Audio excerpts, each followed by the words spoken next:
नमस्कार साथियों, कैसे हैं आप सभी। उम्मीद करता हूं कि आप स्वस्थ होंगे, सुखी होंगे और प्रसन्न होंगे। जैसा कि हम किसी न किसी विषय को लेकर बात करते हैं, चर्चा करते हैं और जानने का प्रयास करते हैं कि उस विषय की जो गहराई है, हम उसको किस तरीके से देखते हैं, हमारे विचार क्या हैं, हम कैसे सोचते हैं। इस पे भी निर्भर करता है कि जब हम किसी से संवाद करें किसी विषय को लेके, तो उसके बारे में आपको एक अच्छी और तार्किक जानकारी हो, ताकि आपके बातों का जो प्रभाव है उन पे उस प्रकार से पड़ सके जो वो समझना चाहते हैं, जानना चाहते हैं। क्योंकि अक्सर होता है जब हम हवा हवाई और सुनी हुई बातें करते हैं, तो उसमें जो है हम एक तरीके से झूठ प्रस्तुत कर सकते हैं, संभावना होती है और होती भी है। लेकिन जब आप बातों को ऑथेंटिक तरीके से समझते हैं, खुद अध्ययन करते हैं और सही चीज़ों को देखते हैं, सुनते हैं, तब आपके अंदर वो विचार, वो भावनाएं डेवलप होती हैं। तो उन्हीं स्थिति को समझने के लिए आज हम बात करेंगे कि हमारा देश किस तरीके से टेररिज्म को झेल रहा है, आतंकवाद को झेल रहा है, और इसको झेलते हुए हमारा देश कितने पीछे चला गया है, ये कितना चैलेंजिंग है, क्यों होता है, हमारा क्या दायित्व है, हम किस तरीके से इसे रोक सकते हैं ताकि किसी भी प्रकार की ऐसी घटना होने से बचें। क्योंकि ये इतना दुर्घटनापूर्ण और इतना दुखदायक होता है कि इसको शब्दों में बयां करना बहुत ही छोटा हो जाता है। लेकिन फिर भी ज़रूरी है कि इसके बारे में बात किया जाए, क्योंकि किसी भी देश के विकास में आतंकवाद का जो प्रभाव है वो बहुत ज़्यादा पड़ जाता है। क्योंकि कोई देश अगर उन्नति करना चाहता है, आगे बढ़ना चाहता है, और उस देश में अगर आतंकवाद की घटनाएं होती रहती हैं, तो वो देश काफ़ी पीछे चला जाता है। और इससे जो है लोगों के दिमाग में अलग तरीके के डाउट क्रिएट होते हैं, जो किसी भी विकास के लिए जो है ये अच्छा नहीं होता। तो आपको ये बात तो पता ही होगी कि हम कहीं न कहीं निरंतर देखते हैं कि बम ब्लास्ट हुआ, उसमें कई सारे लोगों की जान गई, बहुत सारे लोग घायल हुए। तो इसका कारण क्या है, ये कौन करते हैं लोग और क्यों करते हैं। तो सबसे पहली बात ये है कि जो ये लोग कर रहे हैं, उनको सबसे पहले ये जानने की आवश्यकता है कि उनका जो पर्पज़ है कुछ भी करने का इस तरीके का, वो बहुत ही तुच्छ और बहुत ही अ, बेकार की ऐसी बात है जिसका किसी भी विचारधारा से, किसी भी धर्म से, किसी भी संप्रदाय से और किसी भी अ, आपके आपका जो भी समझ हो, वो इसको अलाउ करेगा ही नहीं। क्योंकि ये ऐसी ये ऐसा करना हुआ है कि जैसे कि आप इस बात से समझ ही नहीं पाते कि जैसे बच्चा होता है और जब वो आग के पास जाता है तो उसे पता नहीं चलता है कि जब आग को वो टच करेगा तो जल जाएगा।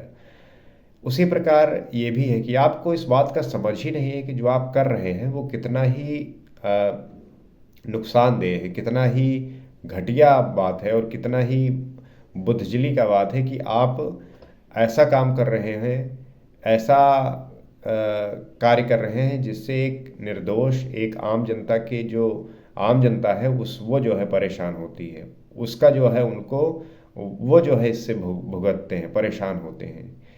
तो जो व्यक्ति कर रहे हैं, सबसे पहले ज़रूरी है कि वो कहाँ से आते हैं, क्यों आते हैं, उनको सही शिक्षा क्यों नहीं मिली। क्योंकि अगर किसी भी व्यक्ति को सही बात सिखाई जाएगी तो वो ये काम करने से तो सबसे पहले बचेंगे। क्योंकि किसी को बेवजह मार देना, किसी को बेवजह परेशान करना, ये तो बहुत ही मूर्खता की बात है, बहुत बुद्धजिली की बात है।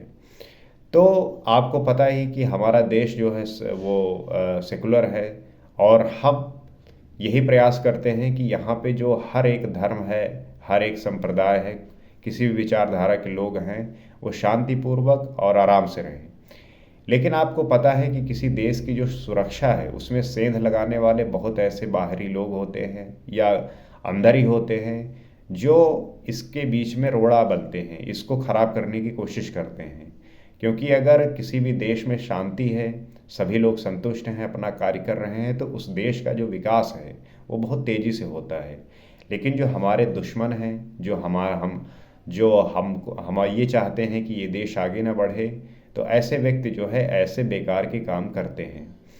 तो उनका बस यही मकसद होता है कि कैसे भी करके अशांति फैलाई जाए ताकि लोग अपने कार्यों से भटकें, अपने गोल से भटकें और ऐसी ऐसी नफ़रत पैदा करें ताकि लोगों के बीच में जो है एक असहमति जो है ज़ाहिर हो और लोग आपस में लड़ें और उनके बीच में ट्रस्ट डेवलप ना हो। इससे होता क्या है कि देश जो है वो बँटता है, और जब देश बँटता है तो देश के विकास में इसका बहुत ज़्यादा असर देखने को मिलता है। तो आवश्यक है कि हम अपने भाईचारा सौहार्द को बनाए रखें, हम अपनी बुद्धिमत्ता को इस्तेमाल करें, हम अपनी बुद्धि का इस्तेमाल करें और सही तरीके से अवेयर हों ताकि कोई भी किसी भी प्रकार से हम पे दबाव बनाकर किसी भी तरीके के दुर्घटनाएं कर कर हमें हिला न सके। क्योंकि जब हम मजबूत होते हैं तब किसी के अंदर इतनी दम नहीं होती कि आपको वो टच कर सके, क्योंकि पता है कि इस व्यक्ति को अगर मैंने छेड़ा तो ये जो है मुझे पटक देगा। उसी प्रकार से हमें ज़रूरी है कि हम अंदरूनी रूप से उतने मजबूत हों, हमारे अंदर उतनी क्षमता हो कि जो भी व्यक्ति ऐसा करे वो 100 बार सोचे कि मैं करूँगा भी तो इससे फ़र्क क्या पड़ेगा। क्योंकि आपको पता है कि हमारे यहाँ जो आतंकवादी घटनाएं होती हैं उनका यही मकसद होता है कि चूंकि हमारा देश जो है कई धर्मों से मिलकर बना है, तो यहाँ पे अलग अलग धर्मों में वो मनमुटाव पैदा किया जाए ताकि जो लोग रह रहे हैं उनके बीच में ही आपस में लड़ाई हो जाए, सिविल वॉर टाइप की लड़ाई हो जाए, आपस में ही वो लड़ें और परेशान हों। तो ऐसी जो है वो अपनी विचारधारा लेके आते हैं और अलग अलग तरीके के कार्य करते हैं। ऐसी बहुत सारी घटनाएं आपने देखी होगी, सुनी होगी। लेकिन हमारी क्या जिम्मेदारी है कि हमें शांतिपूर्वक इस बात को समझना है, ध्यानपूर्वक इस बारे में सोचना है, उसके बाद जो है अपना मत कोई बनाना है। और जो लोग ऐसा कर रहे हैं, ज़रूरी नहीं कि वो जिस समाज से आ रहे हैं, जिस कम्युनिटी से आ रहे हैं, वो पूरा समाज, कम्युनिटी, वर्ग, जाति खराब है, ऐसा कुछ नहीं होता।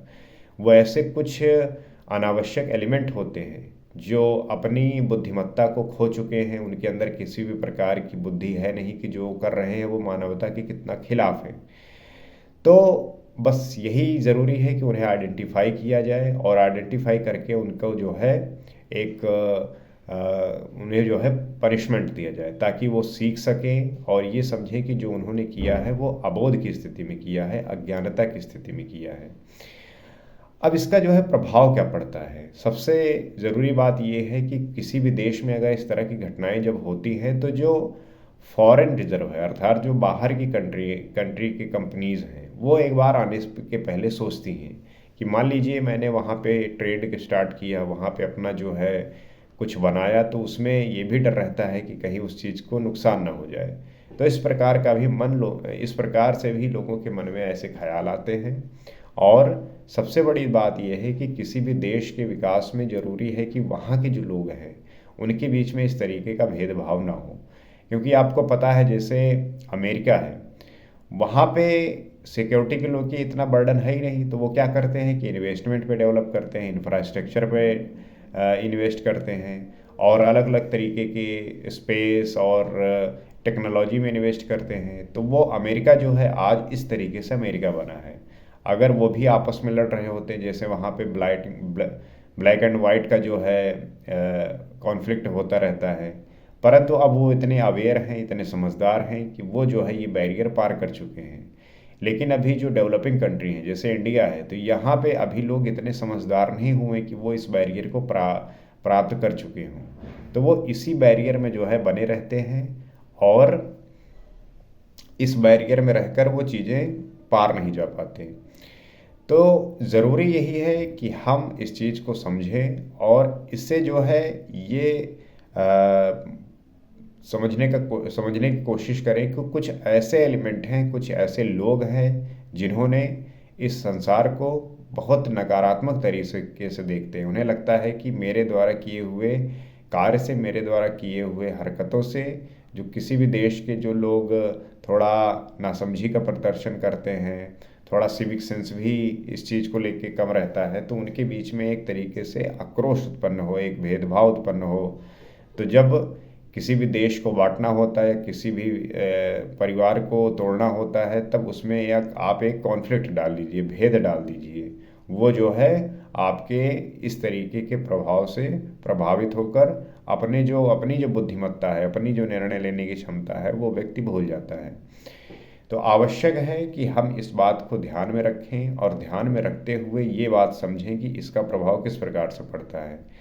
अब सिक्योरिटी को लेके जो हमारा देश है वो अपना बहुत सारा जो रेवेन्यू है उसमें यूज करता है। मान लीजिए हमारा देश जो है सिक्योर होता तो जितना हम फंड आर्मी को और बॉर्डर को प्रोटेक्ट करने में करते हैं वो सारा जो इन्वेस्टमेंट है वो किसी न किसी तरीके से यहाँ के इंफ्रास्ट्रक्चर में, हॉस्पिटल में, रोड में और स्पेस में, रिसर्च एंड डेवलपमेंट में, सभी में वो अच्छे से काम आ सकता है। तो समझने की बात यही है कि हम इंडिविजुअली लेवल पे इतने अवेयर हों, इतने समझदार हों कि ये समझें कि ह्यूमैनिटी क्या है, मानवता क्या है। धर्म, जाति, वर्ण, व्यवस्था, इन सबसे ऊपर जाके आपको एक समानता, एक रास्ता देखनी है। तब जो है आपको इस समाज से लगाव होगा। इस समाज में जीकर आप जो है सभी को सुरक्षित और स्वस्थ देखना चाहेंगे। तो उम्मीद करते हैं कि बात आप समझे होंगे और किस तरीके से ये चीज़ें हो रही होंगी ये भी आप समझ पा रहे होंगे।